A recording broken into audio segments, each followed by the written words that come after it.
Hello and welcome to Let's Talk Sport, and in this video we are going to do our very own early predictions. So us four, myself, Jamie, Luke, Joe and Seb, are going to give you our early predictions of who we think will win the UEFA Champions League for this current season. Well, it was not long ago when Bayern Munich actually conquered Europe after beating PSG in the final. It wasn't the greatest of finals, but they got the result that they needed. And fair play to Bayern Munich. They were electric throughout that tournament. And let's not forget that Barcelona game. Wow, I'd hate to be a Barcelona fan that night. Anyway, let's start, shall we? I'd like to start off with you, Joe. Of course, Liverpool in contention, your team. Bayern Munich, PSG, Atletico Madrid, the ones that beat you. Man United, we won't go there. All sorts of teams in it. But Joe, this one's going to be tricky because, you know, most European clubs haven't really had that rest. So where do you see it? Liverpool are up there as one of the favourites. Where do you see it? It's going to be difficult to pinpoint one favourite team because in the Champions League anyone can win it really.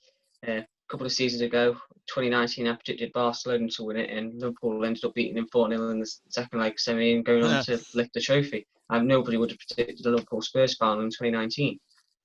Last season, I didn't think PSG would get to the final, but then when it went to the one-legged affair, you had to look at it, the teams that were left, and you had to think. And to be honest, I wasn't surprised that it was a PSG versus Bayern final in the end. I think this year, you've got Liverpool being contention, even if they've got the Van Dijk injury. They just seem to do it in the European stage. Juventus are always thereabouts in the quarters, at least. And obviously, they've got Ronaldo, who knows how to win a European Cup. He's won 5. I think Bayern will be up there again. Dortmund will make it into the knockout stages, and they could go far if they keep all their players fit. A lot hinges on obviously the knockout stages, how the draw works out that way. But I don't know, it could be anyone. I think Bayern have got to be favourites as a holders, especially since that they haven't had too much difference. But obviously, before we come on here, as Seb said, the midfield's not as strong as last year, so a couple of injuries to midfield, and who knows. Seb, I look at these groups now, and there's some tight ones. I mean, you've got PSG in there with Red Bull Leipzig. These were the semi-finalists together last year and up against each other straight away again in the new season. Man United with them in there. Then you've got Juventus, Barcelona in one group. And then, of course, you look at Real Madrid. They've got Shakhtar Donetsk, Inter Milan, and Mönchengladbach. And Mönchengladbach being the best team in Germany, as me and Seb know.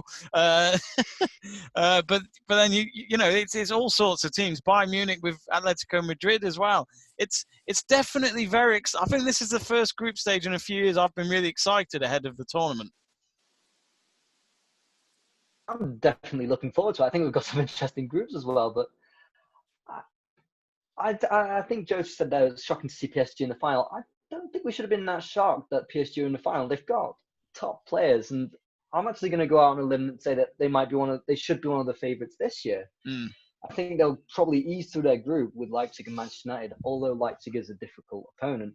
But I'm going to go out on a limb and say that I've got PSG as one of my favourites. I'm not going to go to the extent of saying that they are my favourites yet, because I've got a team in mind that I think will win it. And tell me if you think I'm wrong, but I've got a little feeling that Barcelona might do it. Wow, that's interesting. We'll talk more about that in a minute. Wow. Luke, before we start getting everyone's predictions, and even though Seb's already gone into that, I mean, this Champions League last season was a little different, of course. The knockout stages were one-legged games at the end, so that might have been a difference. And well, it obviously was. There's no second chances for teams if they ballsed it up. I quite like that. Well, who knows? Who knows? The COVID cases are going back up, so who knows? Yeah, it wouldn't surprise me if it went back to like the one leg.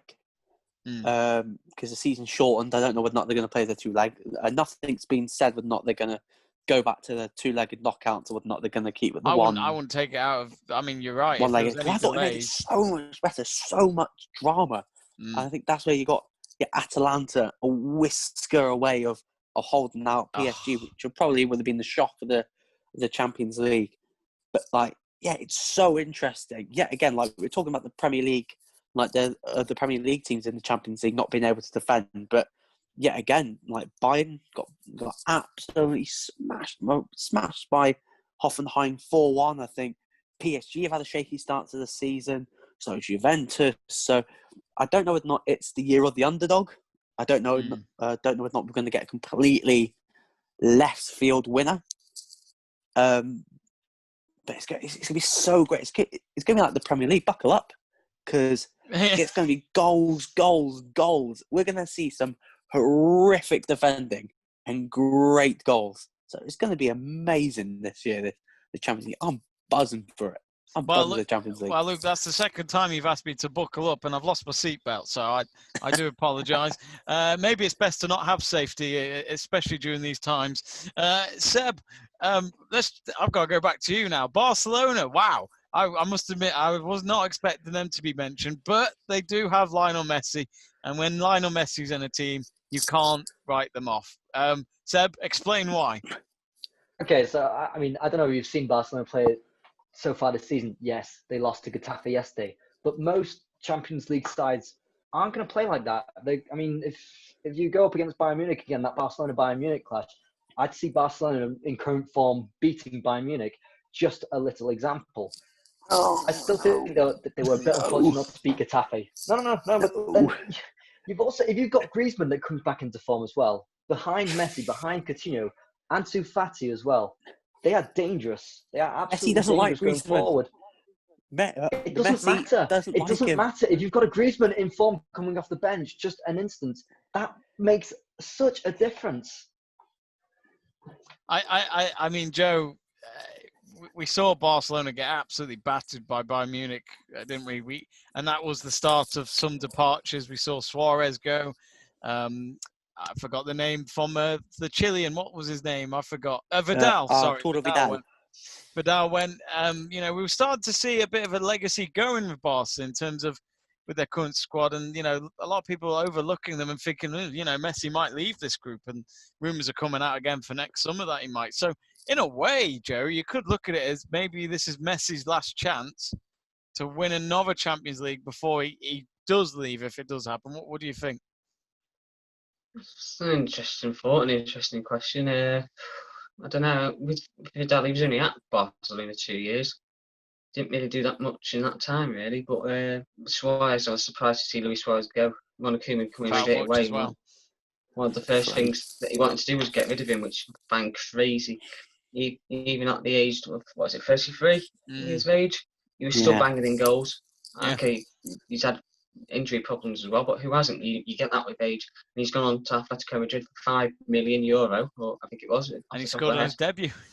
Twice on his debut, he's still got the ability to get your goals. And he proved that last season when they got beat 8-2. He's the only Barcelona player to score on that night because the other goal was an own goal, if I remember rightly.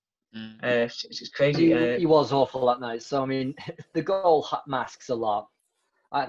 There's one thing about Barcelona, and Suarez doesn't fit this whole philosophy that Barcelona tried doing, especially what Koeman's trying to do with a 4-2-3-1, which is supposed to be extremely Dutch, but never mind.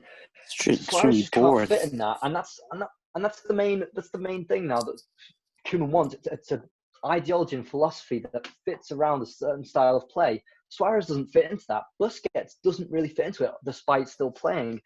So that's mainly why I think Barcelona will find their rhythm again under Koeman, because he's trying to get the players in that will suit this system. And that's why Griezmann is also being pushed out a bit.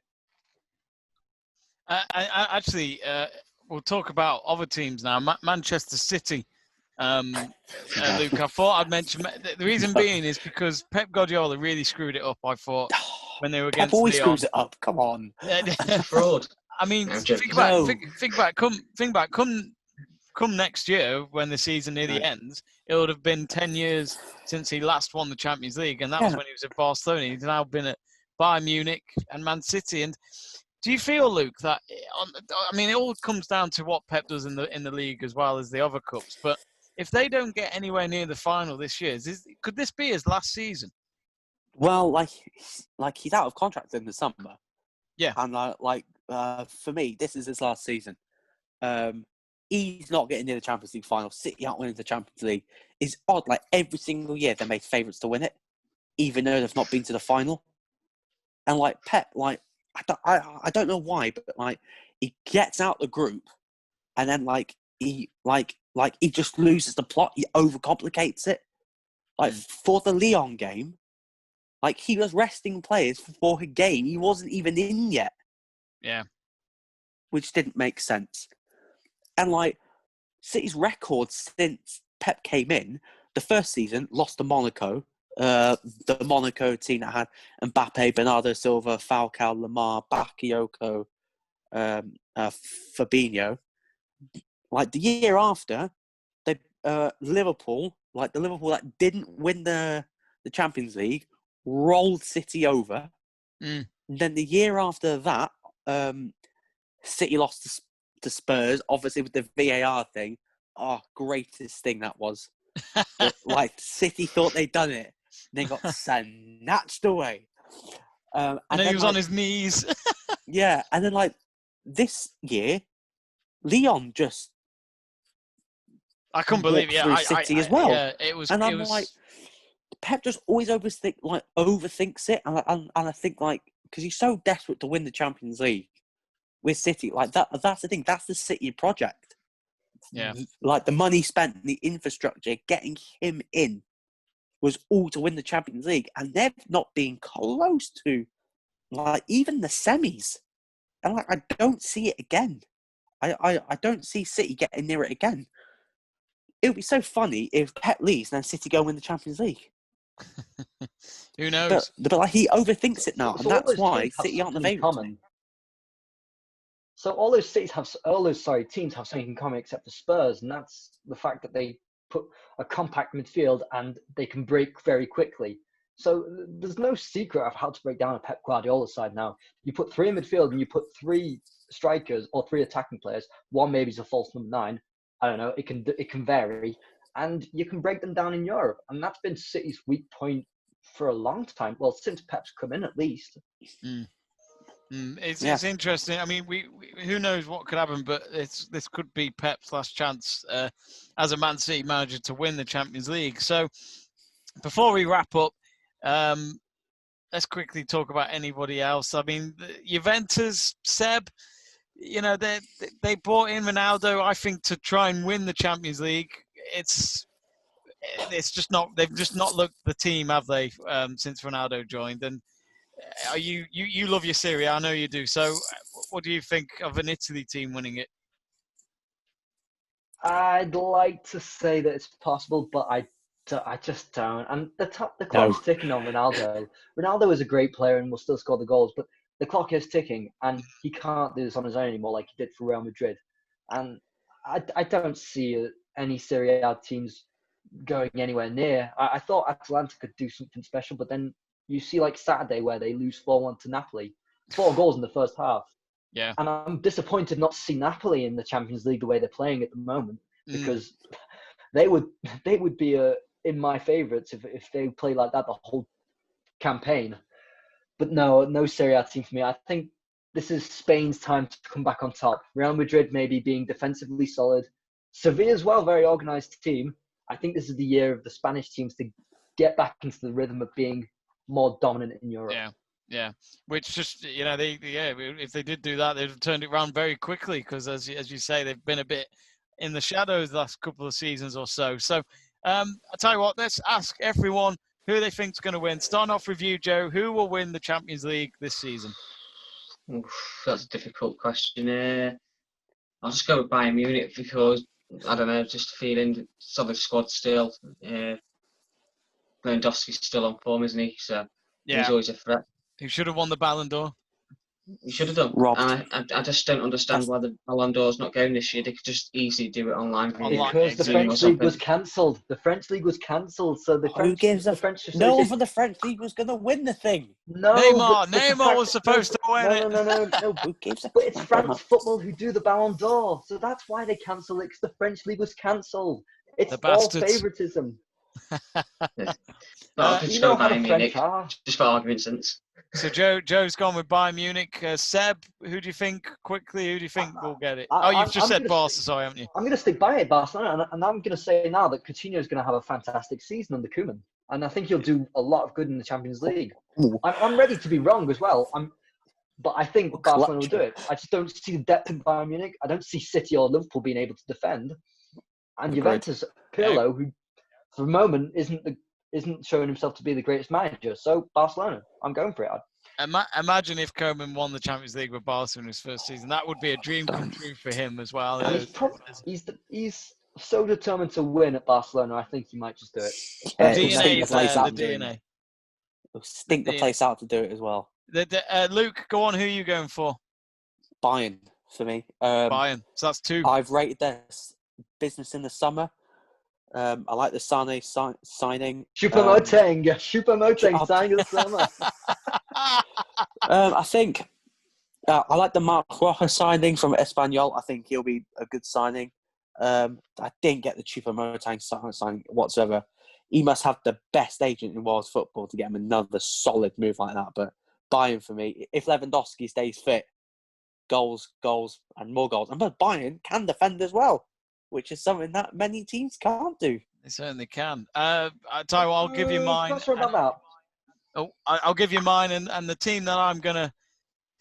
I shouldn't really say this. United. No. Don't say United. No. I really wish I could. I'm going to say it, even though they're in my team's group, PSG. I think that there's something about PSG. Yeah. If Mbappe and Neymar can turn up, they can do it, I think. The most important thing now is for PSG, for Thomas Tuchel, for Mbappe, for Neymar, for everyone at that club during this period, it's now or never. Yeah. Otherwise, Mbappe has gone to Madrid. That's the big problem. Tuchel will be gone. And also, at this game on Tuesday night, Paris Saint-Germain versus Man United, could Pochettino be looking at his next club, either United or PSG? I wouldn't be looking at either club if I was in. I'd be waiting for Pep to leave, and then I'll take the City job.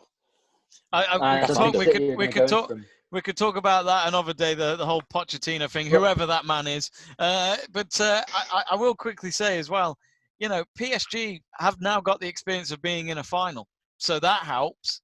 And I think they should take that into the new season. So anyway, we'll see. I've gone with PSG. Luke's gone with Bayern Munich. Watch out for Dortmund as well. I'm going to say that now as well. Watch out for Dortmund. I think Dortmund have got a reasonable group that they can cruise through. So, and Haaland. Haaland does everything. And as Seb said, also watch out for any Borussia clubs. So Borussia Mönchengladbach could be up there as well. Anyway, we will wrap up here. Just to let you know, me and Seb love Mönchengladbach. Anyway, thank you very much for watching. Who do you think will win the Champions League? Comment below. And of course, we'll see you in the next video.